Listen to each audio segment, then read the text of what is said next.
Señor, porque sé que habréis placer de la gran victoria que nuestro Señor me ha dado en mi viaje, vos escribo esta, por la cual sabréis cómo en 33 días pasé a las Indias con la armada que los ilustrísimos rey y reina, nuestros señores, me dieron, donde yo fallé muy muchas islas pobladas con gente sin número, y de ellas todas he tomado posesión por sus altezas con pregón y bandera real extendida, y no me fue contradicho.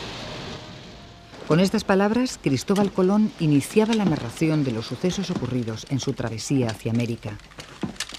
En 1492, con la llegada de los europeos a América, comenzaba un proceso de extraordinaria importancia. Un proceso de cruce de lenguas, de culturas y de cuerpos. Americanos prehispánicos, europeos, africanos, asiáticos, protagonizaron este acontecimiento histórico cruzando sus raíces y sus destinos violentamente al principio. El mestizaje, desde siempre, forma parte de la naturaleza humana.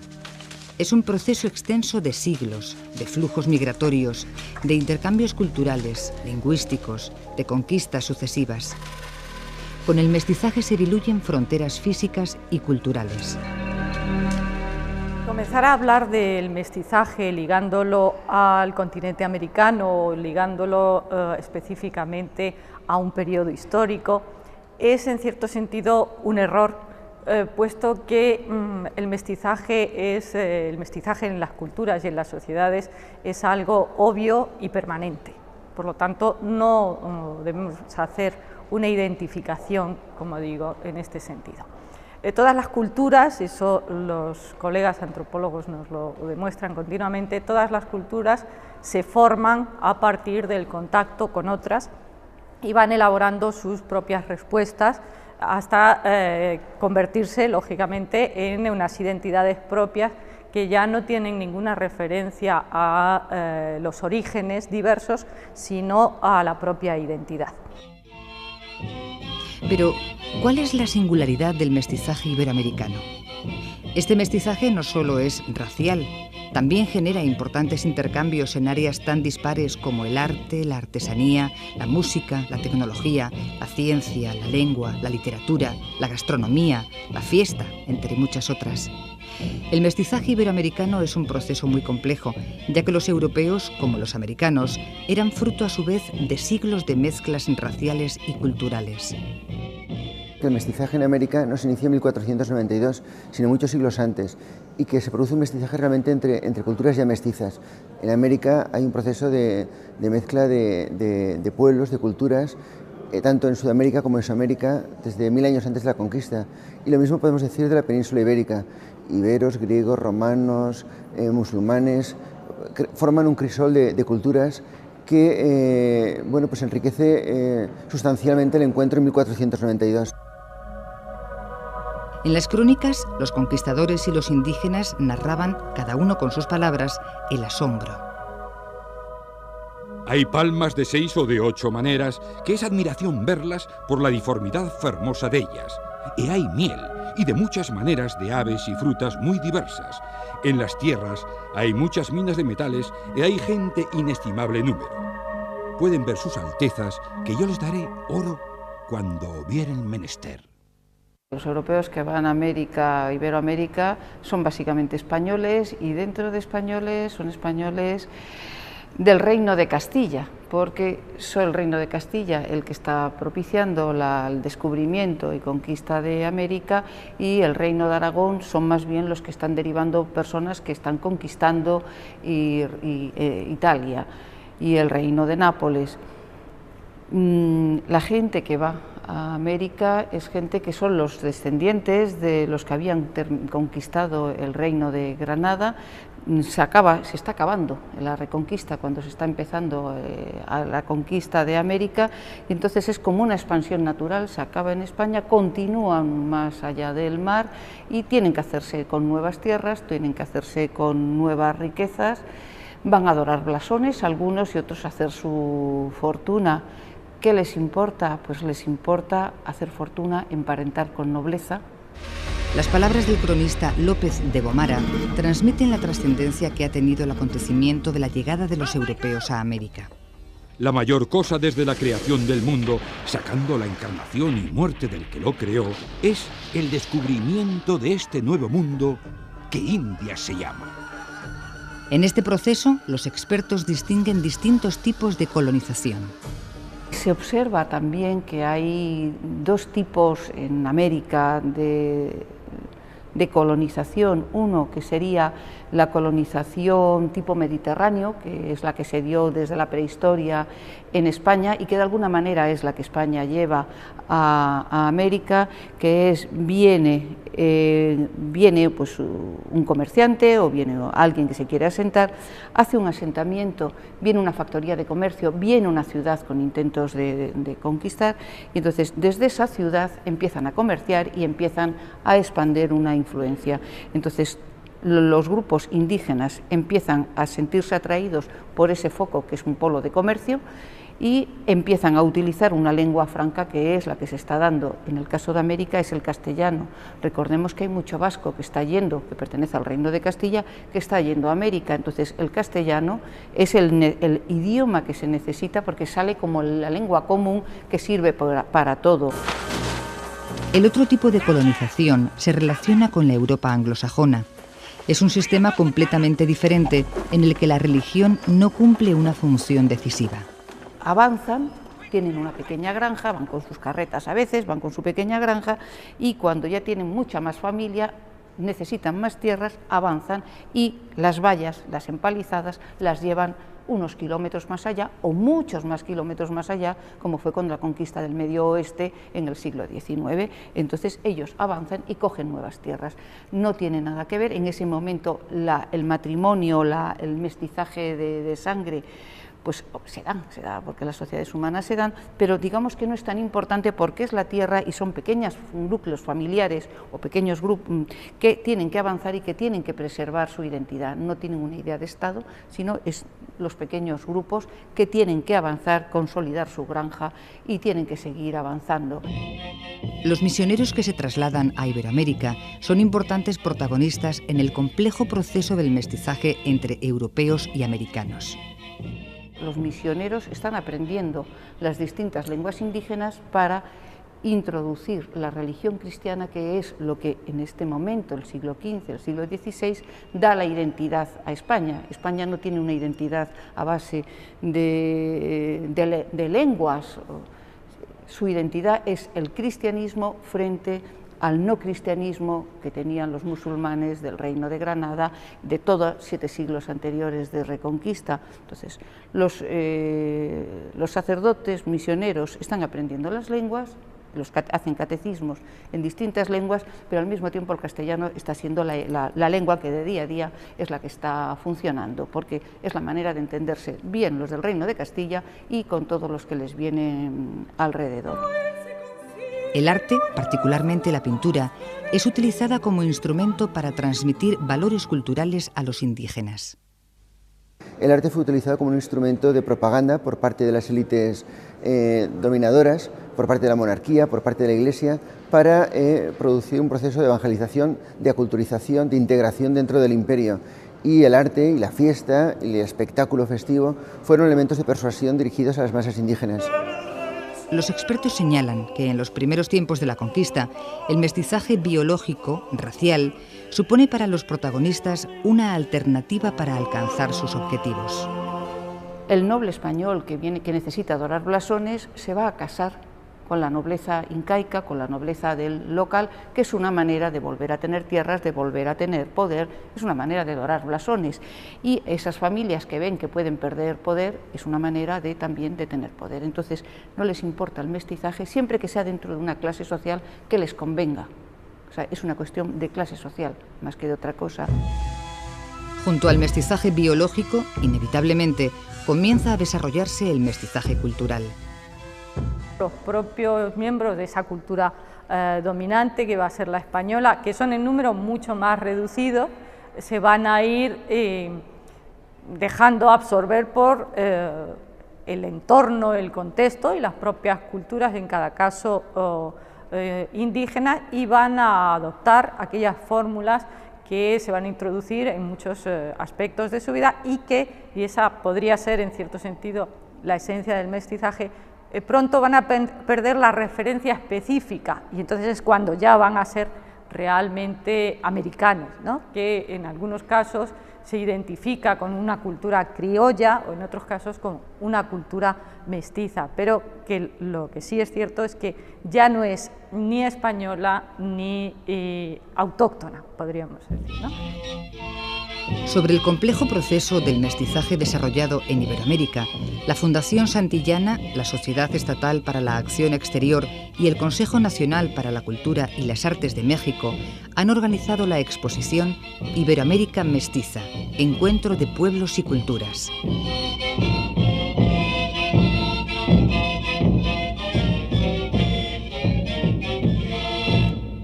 La muestra se ha exhibido en Santillana del Mar, en Madrid, y de enero a marzo de 2004 se expondrá en el Castillo de Chapultepec, en la Ciudad de México.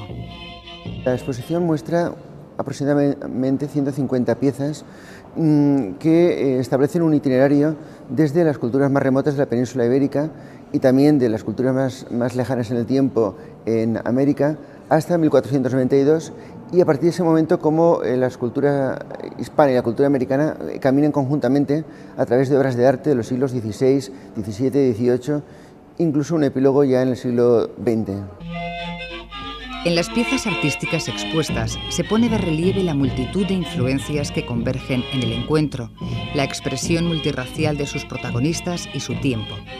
También se hace hincapié en el mestizaje actual, pues está claro que este es un proceso que aún no ha terminado. Es evidente que el que tiene más fuerza y tiene más poder de alguna manera domina más, pero siempre se sabe que donde hay una alta cultura, la alta cultura no se la arrasa fácilmente, puesto que es muy sólida. Entonces, que nos encontramos que, por ejemplo, en el antiguo México, o sea, México capital, el virreinato de la Nueva España, o en el virreinato del Perú, pues donde había altas culturas con estados asentados desde mucho tiempo atrás, con unas tradiciones, una cocina, eso no se lo quitan. De hecho, hoy día todavía vemos una serie de vestidos que no son exactamente los que llevaron hace 500 años, pero que es el mestizaje y donde se están conservando una cantidad de tradiciones enormes, muy mestizas, a veces parecen muy indígenas y están muy mestizadas, pero se están conservando. La comida es una de las grandes señas de identidad, la comida se está conservando.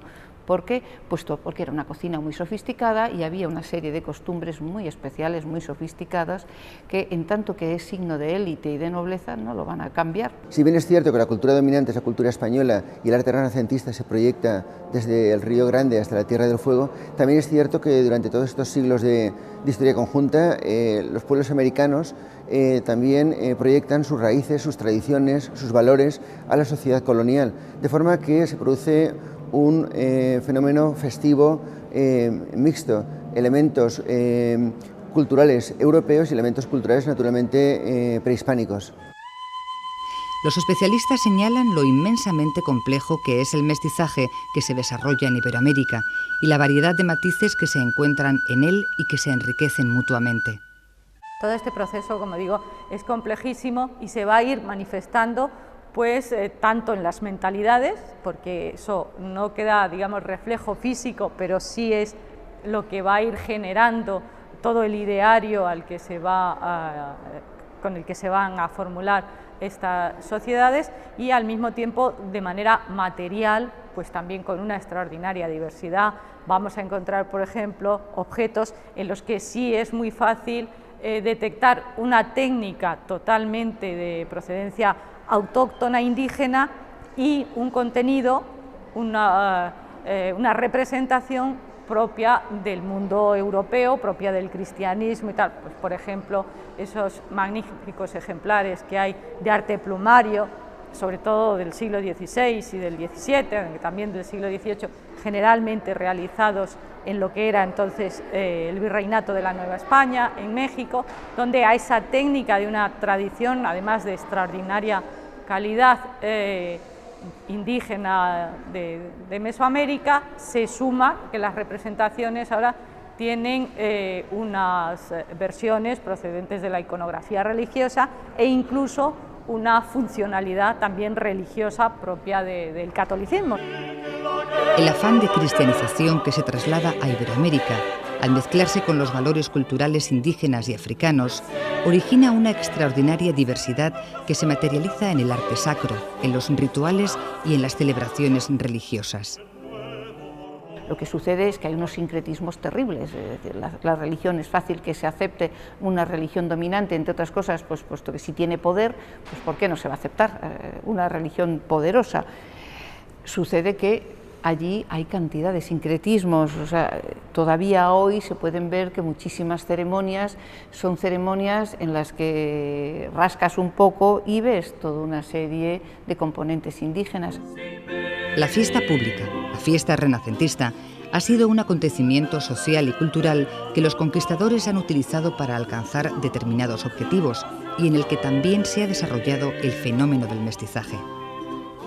Fundamentalmente es un elemento de integración, un elemento de propaganda, como decía, por parte de las élites gobernantes, que intenta varios objetivos. Por un lado, desarrollar una sociedad urbana, potenciar la vida en las ciudades, a modo de como sucedía también en Europa. Por otro lado, integrar los pueblos dominados dentro de la sociedad estamental del antiguo régimen, ubicándolos en su lugar y integrándolos en la sociedad virreinal. En variadas zonas de Iberoamérica se generan espacios de fascinante riqueza e importante desarrollo social, artístico y cultural. Uno de los más sorprendentes ha tenido lugar en el Virreinato del Perú. Allí brillaba en su esplendor la maravillosa ciudad de Cuzco. Se crearán centros extraordinariamente importantes que no se corresponden con las capitales de los virreinatos, pero que actúan prácticamente como tales, como pasará con la ciudad de Cuzco.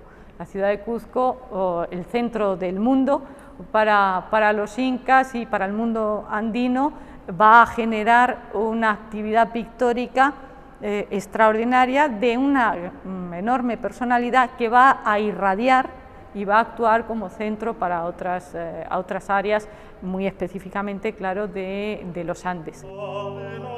La pintura de castas es una de las expresiones pictóricas desarrolladas en América, especialmente destacada por los especialistas. Podría ser apreciada como pintura costumbrista si se la observa individualmente, pero en conjunto tiene otra valoración. Esta pintura brinda una visión idealizada del mundo americano e intenta representar las múltiples mezclas raciales que se encuentran en ese momento en las sociedades virreinales americanas. Desde el comienzo prácticamente del siglo XVIII, en el Virreinato de la Nueva España fundamentalmente se va a desarrollar un tipo de pintura que conocemos con el nombre genérico de castas. Esa pintura tiene como protagonistas, al margen de la profusión de pintura religiosa, que es la que se desarrolla en estos siglos, al margen también del retrato, que es el otro género que más se desarrolla también, en este caso tiene como protagonistas, como digo, a los integrantes, podríamos decir, de ese mestizaje biológico. Eso por un lado. Entonces ahí vamos a ver representados al blanco, al negro y al indio, como las tres etnias genéricas, podríamos decir. Los expertos coinciden en que el estimulante fenómeno del mestizaje iberoamericano aún no ha finalizado y que mantiene una maravillosa vitalidad. Una idea que el uruguayo Juan Carlos Mariátegui resumió con precisas palabras. La tradición es heterogénea y contradictoria en sus componentes. La tradición está siempre en crecimiento bajo nuestros ojos.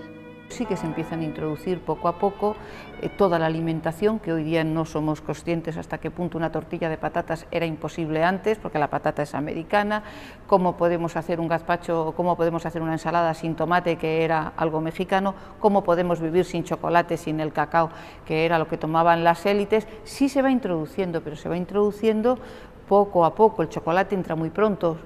En España, en el resto de Europa tardó mucho más, la patata tardó bastante más, pero se va integrando poco a poco. Y otra serie de pequeñas cosas pues va tardando, por ejemplo la quinina, que viene de América, implica ya una investigación. Sí va, pero eso es algo que yo creo que va haciéndose como mucho más poco a poco y que yo creo que todavía no termina. No hay más que recorrer América Latina y el último capítulo de esta exposición para percibir en la indumentaria, en las formas sociales, en las formas culturales, en la vida urbana, cómo permanecen vivos muchos elementos del pasado colonial, elementos que hunden sus raíces tanto en la realidad española y en la tradición cristiana de la época colonial, como también en las culturas, como decía, prehispánicas, en las raíces de los pueblos mesoamericanos y sudamericanos. En América, como en el resto del mundo, las identidades diferentes, al entrar en contacto, son más que nunca fuente de creatividad, de maravillosa diversidad.